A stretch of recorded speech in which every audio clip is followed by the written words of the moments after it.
kasama ko na sila ngayon. Pumunta na kaming Subic. Say hi! Hi friends! Uy, hi daw. Ano ba? Nagdadrive ako eh. See you later!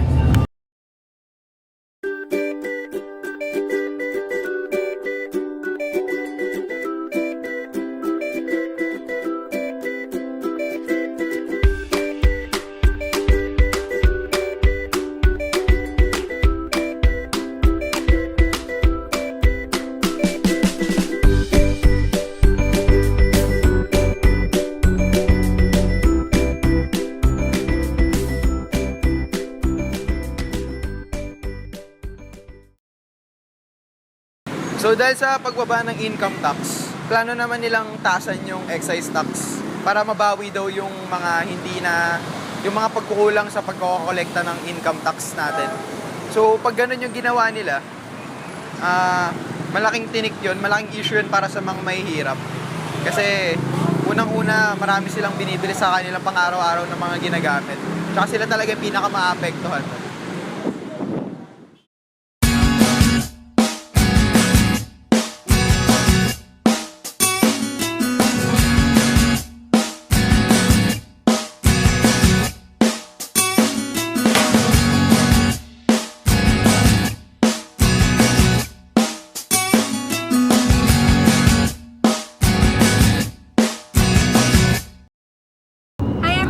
Nasa NLEX na kami ngayon and Pampanga na kami ngayon sa Pampanga. Maybe 2 hours pa? 2 hours pa ba? Are you having fun, guys? Yeah! Yeah! Hi guys! So, nag-stop over kami ngayon dito sa Lakeshore and bibili lang kami ng makakain or tubig, ganun. So, yun.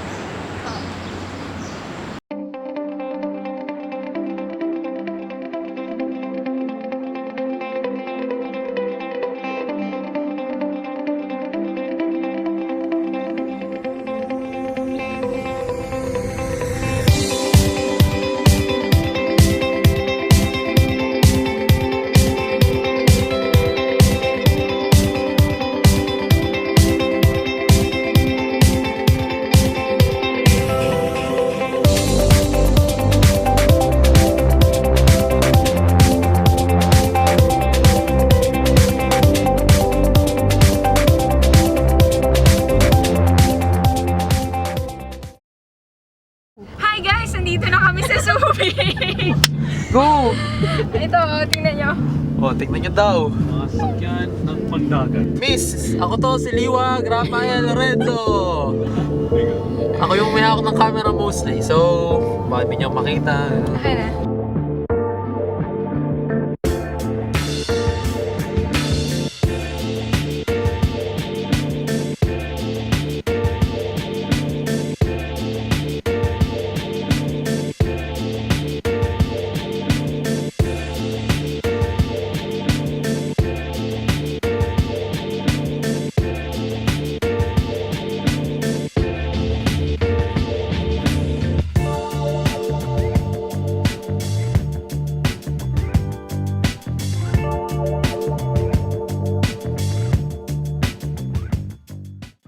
Hi! Nandito na kami ngayon sa Subic!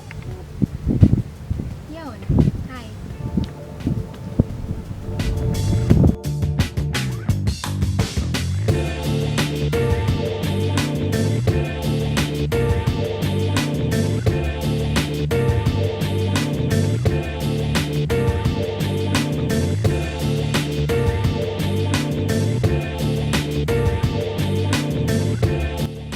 So, ikinumpara ni House Speaker Pantaleon Alvarez yung 12% VAT value added tax ng Pilipinas sa 7% VAT ng Thailand.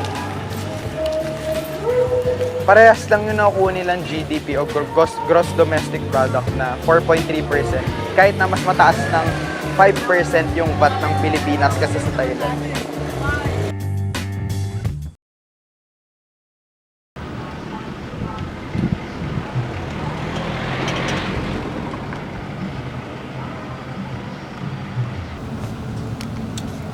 Kasi favorite mo to. Ay, oo. 7 pesos lang oh. God, ang mura. Sa Manila, 12 to. Promise talaga. Tara, bili tayo. Ang mura lang dito. Tara. Bakit ganon? Pag alam mo kasi, mababa yung tax nila dito. Ang preferred zone sulit. Kaya, tara. Yun na lang. Puti ng tungkap. Nalaglag. O, itong isa na lang. Ito mo to. Muro. Ito yung presyo, Hans. Madumi. Eh, kaya nga 672.98 pesos lang. Ito mo, dati siyang 1K, oh. Dahil yan sa tax.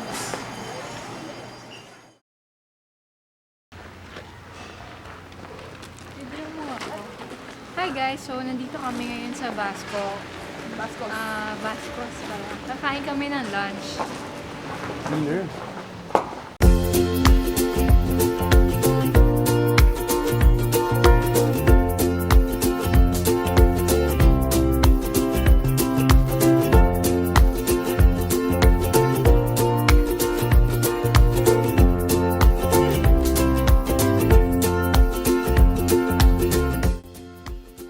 So ayon din sa kanya na ang kaya daw dumagdag ang pagtaas ng mga presyo ng excise tax ng mga produkto tulad ng mga petrolyo, sasakyan, mga sigarilyo ay dahil daw sa pagbaba ng pagkakakolekta sa VAT o sa value added tax dito sa Pilipinas. So si ate, tatanong ko, ate ano po masasabi niyo sa pagtaas, yun nga daw, sa sinabi ni Sec na Pantaleon Alvarez na kulang nga daw yung nakokolektang VAT. Kaya ano po masasabi niyo doon? Kasi ang VAT kasi dagdag sa presyo yan pag bumibili ka ng mga grocery. Eh, laking pahirap din yan pag magdagdag ng VAT.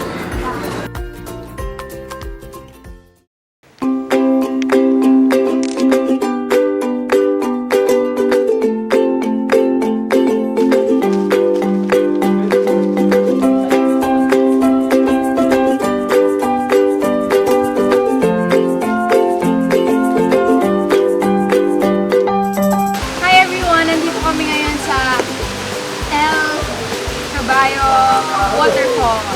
Yeah! Yeah! Wait lang. Yeah! Bea! Yeah! Yeah! Hi guys! After a long drive, we're on our way home. And it's already 5 p.m. And napatunayan namin na mas mura talaga yung tax dito sa Subic. Mas mababa yung tax kasi mas mura yung mga bilihin. See you guys on my next vlog.